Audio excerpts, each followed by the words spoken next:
नमस्ते। कैसे हैं आप सब। आज की हमारी कहानी है गवर्नमेंट जॉब। चलिए दोस्तों, कहानी शुरू करते हैं। देखो, मैं तुमसे शादी नहीं करना चाहती थी।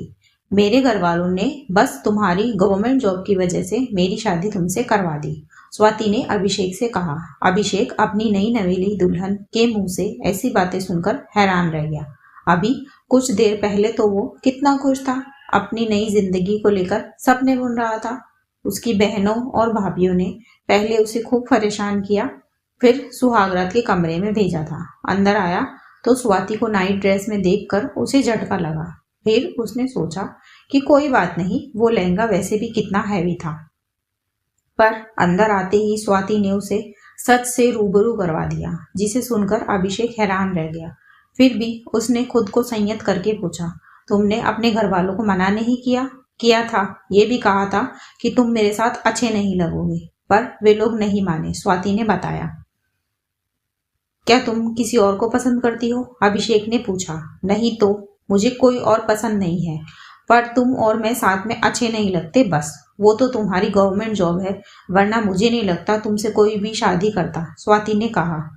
अब तुम क्या चाहती हो, अभिषेक ने पूछा। ज्यादा कुछ नहीं, बस अब से तुम मेरी हर बात मानोगे, अपनी सैलरी मुझे ला कर दोगे, हम दोनों तुम्हारे पेरेंट्स से अलग रहेंगे। इन शॉर्ट, तुम्हें मेरी हर बात माननी पड़ेगी, स्वाति ने कहा। तो अभिषेक उसे देखता ही रह गया। फिर अभिषेक ने कहा, देखो स्वाति, मुझे नौकरी मेरे पिताजी की जगह मिली है, अनुकंपा में। मतलब पिता की मृत्यु के बाद यदि पिता सरकारी कर्मचारी हो तो उनकी ड्यूटी पर रहते मृत्यु हो जाए तो उनके बच्चों को दी जाने वाली नौकरी, तो उनकी अधूरी जिम्मेदारियां निभाना मेरा फर्ज है।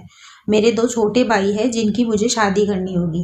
एक बार वो दोनों सेटल हो जाए, फिर मैं तुम्हारी हर बात मानूंगा।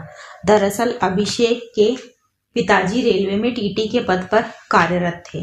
4 साल पहले उनकी मृत्यु हो गई। उनके 3 बेटे हैं, अभिषेक उनमें सबसे बड़ा था। तो उसे रेलवे में नौकरी मिल गई। उसे नौकरी करते भी 3 साल हो चुके हैं। जब उसकी शादी की उम्र हुई तो उसकी शादी करवाई गई।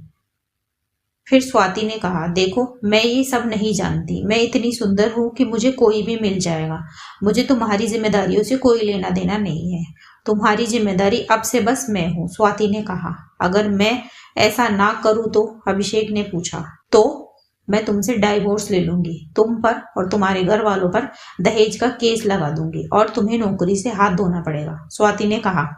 उसकी बातें सुनकर अभिषेक हंसने लगा तो स्वाति को गुस्सा आ गया। हंस क्यों रहे हो, स्वाति ने पूछा। तो अभिषेक ने कहा, तुमने अब तक मुझसे जो कुछ भी कहा वो मेरे फोन में रिकॉर्ड हो चुका है। अब तुम शौक से केस करो, अभिषेक ने कहा। दरअसल अभिषेक ने स्वाति के नाम का टैटू करवाया था। वह यही स्वाति को मुंह दिखाई के तौर पर देना चाहता था, इसलिए उसने स्वाति का रिएक्शन रिकॉर्ड करने की सोची। तो उसने रूम में एंटर करते ही फोन की रिकॉर्डिंग चालू कर दी थी। क्या, स्वाति ने कहा। जी हाँ, अब तुम सोच लो क्या करना है, अभिषेक ने कहा। फिर स्वाति रोने लगी और रोते हुए उसने बताया कि मुझे मेरी एक फ्रेंड ने कहा था कि तुम गवर्नमेंट जॉब वाले हो तो तुम पर शुरू से ही दबाव बनाना चाहिए, नहीं तो तुम सिर्फ अपने घर वालों का ही भला करते रहोगे। उसी ने मुझे ये आइडिया दिया था कि मैं तुमसे पहली बार में ही ऐसे बोल दूं तो तुम मुझसे डर के रहोगे, इसीलिए मैंने तुमसे ये सब कहा, रोते हुए स्वाति ने बताया। अभिषेक को उस पर दया आ गई। फिर अभिषेक ने कहा, देखो स्वाति, उसने तुमसे कहा और तुमने मान लिया, तो ये तो तुम्हारी भी गलती हुई ना। मानता हूँ मेरी जिम्मेदारियां मेरे घर वालों के प्रति ज्यादा है, पर इसका मतलब ये नहीं है कि मैं तुम्हारी जिम्मेदारी नहीं उठाऊंगा। मैंने तुमसे शादी की है तो तुम्हारी जिम्मेदारी भी मेरी है। तुमने पहले से ही मेरे बारे में राय बना ली और हमारे रिश्ते की शुरुआत ही गलत हुई है। फिर स्वाति ने कहा, आई एम सॉरी, पर तुमने रिकॉर्डिंग क्यों की?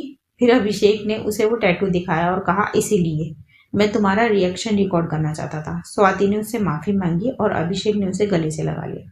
दोस्तों, किसी भी रिश्ते की शुरुआत हमें पहले से ही मानी गई बातों से नहीं करनी चाहिए। इसी मैसेज के साथ कहानी खत्म होती है। कहानी आपको कैसी लगी मुझे कमेंट बॉक्स में जरूर बताएं।